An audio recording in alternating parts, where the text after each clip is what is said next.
I'm not going to buy his crap about Lamar. I'm just not buying that. Look. I think this. Lamar is a unique player, which requires a unique skill around him. If you watch the All 22, it's hard to figure out what that scheme was this weekend. I think Lamar, and I've said this for 5 years, I think he belongs under center. I think the illusion of him being in shotgun all the time is it takes away the greatest strength, which is his ability to run. The only play in football that the quarterback blocks somebody is bootlegs and nakeds. And so when you have Lamar and you run the outside zone and he has to pivot out to go to the other side, somebody's coming with his ass every time. Hold the backside in, right? Every time. They're going to do it every time. And to me, I just feel like, and I thought Monken was moving closer towards having that, but I don't know what happened to that game plan. I have no idea. They're in empty, they're in spread. They can't block the overload pressures. The receivers aren't open. They run power 2 consecutive plays, once from unbalanced, once from regular. They get 15 yards on each one, never run power again. Like, I don't know what actually happened in the game to say that this was all on Lamar. And let me look, ask the you, interception, he did. I'm not defending he didn't play well. But the reason Roman got fired was because they had no drop-back pass game. Once they got behind in a game, they couldn't come from behind. Now, that's what they tried to fix. But this game, I think they panicked. And I said this on my podcast. The Ravens are really like Biff in Back to the Future. They're fake tough guys. That's who they were. They were pretending they're all tough, trying to get into confrontation with the Chiefs before the game. Kelsey baited them on every single play. He knew they weren't tough.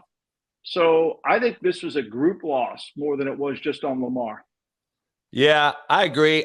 I want to ask you this, though, because I agree. But Roman's been to 2 Super Bowls with 2 Qs.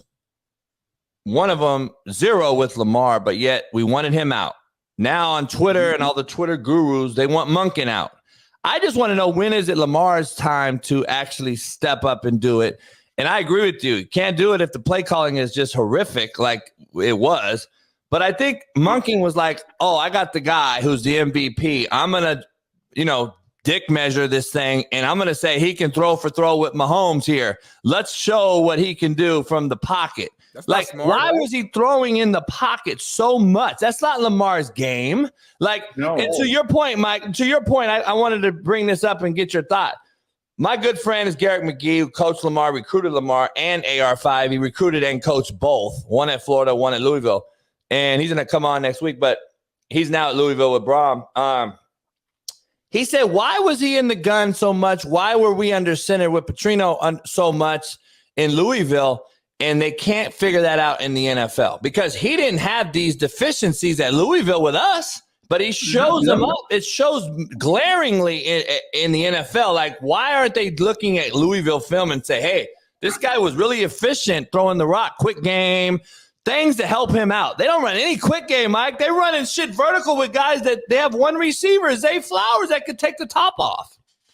It's funny. Garrett, my son was at Louisville the same time Garrett was there. I watched every Lamar game because my son was the tight end coach there. And so I started with Lamar, watching Lamar when he really wasn't ready to play. And I would say to my son, Matthew, just play the other kid. You'll have a better chance at winning. And then they got to the Music City Bowl in Nashville, and they played A&M in that game. And Lamar had this coming out game, right? And then I said, didn't he? Yeah, and then the next year he wins the Heisman. And he was under center a lot. Like, they ran a pro style under center offense. And I've been saying it on my show, on my pod for as long as Lamar's been in the league. He's an inside the numbers thrower out of under center. Now, that doesn't mean he can't be in shotgun, but the reality of it is you've got to be able to separate the defense, and you got to understand play action separates the defense. And there was no separation. They didn't really – the first 2 plays of the game, first play of the game, they tried to run the ball. They were in an 8-man front. They couldn't get the edge. And they almost like they said, okay, they're going to play that front. We give up. And I thought they panicked. I really did. I thought the entire team panicked. And let's be clear. Harbaugh's what? I think he's 2-6 since the Super Bowl in the playoffs. Him and Tomlin have the same record, Mike, and that's what people don't understand. I'm like, we got to start being honest. But it's not about their coaching; it's about how they want to play in the playoffs, right? It's a different game, and you might have to lose a game during the season to get your team ready for the playoffs, right? And and I know it's important to have home field, all that crap, but you got to be able to say, here's the obstacle ahead of us. And we got to defeat that obstacle, and we can't defeat that obstacle on the Tuesday, Wednesday, Thursday practices before we play them.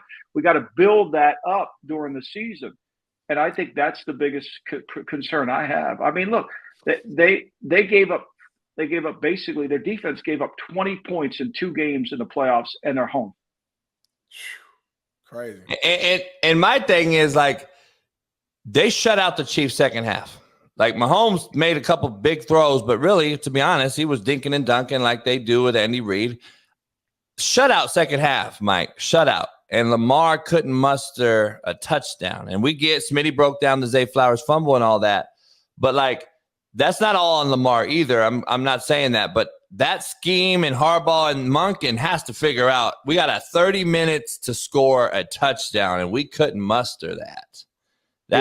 Well, they panicked. I mean, they got away from the run.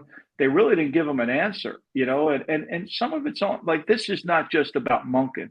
Monken got schooled. He got taken to class. Let's be clear here. He went from Georgia to the NFL to Steve Spagnuolo in a playoff game and acted like they didn't expect Spagnuolo to blitz when everybody knows, including my dog, that he's going to blitz, right? He's coming with everything he has. And he took the game plan from Houston and he expanded it into what he could do. And where he won was on the outside. His corners proved to be better than the Ravens receivers other than Zay Flowers. That's where he won. And there was really no adjustment to that. There were no stacks. There were no tight four. Everything got spread and it became easy for him to cover. Hell, the sack that they give up, the Ronnie Stanley just stops on the play, and he gets the strip sack. There's nobody open on that play. There's no one open on that play to throw the football to. So, look, I think if you're John Harbaugh, you got to sit back and say, okay, what do I have to do to get my team playoff ready as opposed to being a really good regular season team? Yeah, agreed. And one thing I will say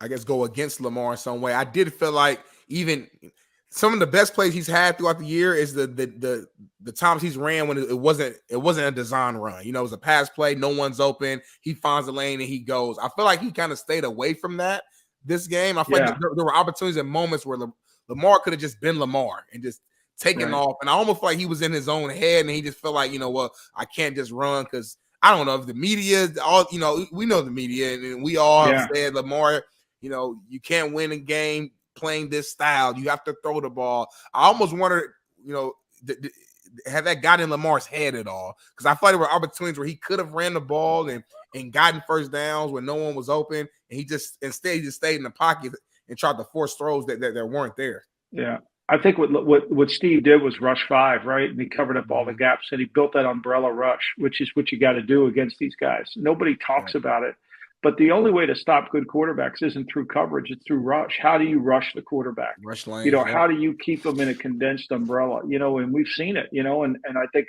they did that to Purdy. I mean, give Aaron Glenn a ton of credit early in the game. He closed that pocket in. There was nowhere to go. That's what makes the Campbell decision to go for it. He'd have a 17-point lead and a defense. He would have forced Kyle into a drop back pass game, which Kyle doesn't want to be involved in at all. Kyle's drop back pass sheet is small, but he kept him in the game and he got back into it. I think they did a good job of that. And when they do it early enough in the game, the quarterback then says, okay, I can't take off. I can't really run it. And they did a really good job of closing down his lanes. It was Brendan Daly, Joe Cullen, Steve Spagnuolo, those guys did a really good job of game planning that rush, and everybody was coordinated and their communication was outstanding. Eric Weddle comes on all the time. He was with Lamar as a rookie there in Baltimore before he went back to the Rams. But he was like, Chargers. He said that Spagnuolo may be the best big game DC he's been around. Especially he was the guy on that 18-0 Patriots team, with the Giants, obviously. He does things like with what he did with Lamar the other day, showing all that stuff at the box. basically telling Lamar, hey, go ahead and check into a run with a heavy box. So guess what? They threw the ball more than you probably would see Monken throw the ball. But then they disguised it, dropped out of there, and it gave him a false read. He's sitting there holding his dick, and now he's stuck. And you saw that with him in that game. He struggled to know who's hot, who's not, who's sight adjust, who's not. And I thought that was critical. But correct me if I'm wrong, at the NFL level, like at the college level, we're like, hey, listen, we play press man when our corners are better than the Q. So not necessarily better than the receivers, but saying, go ahead, quarterback, drop these balls in here against press man. Is that different there? Weren't they saying that about Lamar? Like, go ahead and make us an accurate throw. I don't think you can. I think what they were saying was we want them to throw the ball outside the numbers. And if you go back to Louisville and ask Garrett this question, they would start most every game at Louisville with some form of play action post concept. And Petrino would tell Lamar to put the ball on the receiver's helmet, and he could do it. But Lamar, I mean, quarterbacks are a lot like shooters in basketball, right? There's certain places on the court you want to shoot the ball from, right? And they're deadly from there. You know, when they're not so good from somewhere else. Lamar is an inside the numbers thrower. That's where he's very accurate. The first drop by Aguilar was a perfect throw, right? That was right on the button. But when you look at Lamar's throw sheet over 5 years, outside the numbers vertical, that's not what he's good at doing. He's just not. Brady wasn't always good at doing that either. Brady was better. You know, everybody talks about Al Davis wanted to run 9 routes. No, Al Davis wanted to run over routes because he wanted the quarterback to let the receiver catch the ball with his feet, you know, where the receiver could run to it like a center fielder and, you know, and chase the ball in the alley. Whereas this guy, you know, Lamar, that's what he needs to run. It's over concepts. It's all that stuff.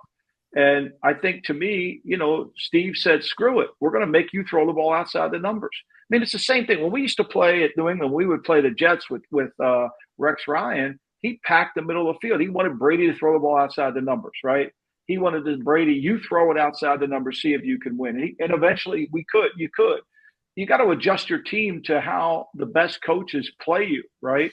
And then you got to adjust your game plan. How do I get inside when they're trying to pack the middle? No question. No question. Let me ask you this real quick, because I know Coach JB, he asked before you joined, he asked this question. Is Lamar Jackson the top 5 quarterback in the NFL today? I think he is. I think his skill set is such that, look, Lamar and Josh are very similar. Josh Allen. Do you consider Josh that? I mean, Josh leads the league in interceptions and fumbles since 2018 for any quarterback, you know, so he turns it over, but he makes a lot of plays. I think, you know, one thing I learned about watching the NBA, and I'm unfortunately a demented 76er fan, but when I would watch Allen Iverson, you know, he might be 9 for 30 from the floor, but he'd make 2 plays that win the game. I think Lamar's kind of got that quality. He forces the pass rush to play differently. He forces you to stay out of 2 deep man under. There's things that you can't do against him. And I just don't think they've matched the system to the player. If I told you before the game that Andy Reid was going to call 32 runs and Todd Monken was going to call 16, you would have said I was crazy. And yet that's the way it was. Look, the difference between the 2 teams is Andy Reid after Christmas Day said, okay, we're done with this crap. We're not holding the ball anymore. We're going back to old school West Coast. We're going to dink and dunk. I've gone through every drive chart over the last 3 games, and they've got 10 plays, 16 plays, 8 plays, 9 plays. They don't make explosive plays. They dink, they dunk, and they tell Mahomes, protect the ball. The scheme will get guys open. Just throw it to the right guy. And that's how they've gotten their offense. Now, they haven't scored. They've scored 27, 25, 26, and 17 over that period, right? They haven't scored a lot of points. They haven't been explosive, but they've been very effective. And Mahomes hasn't turned the ball over. So what he's done is Andy's done is marry the scheme to his defense and let his defense help him win the games. And that's what coaching is.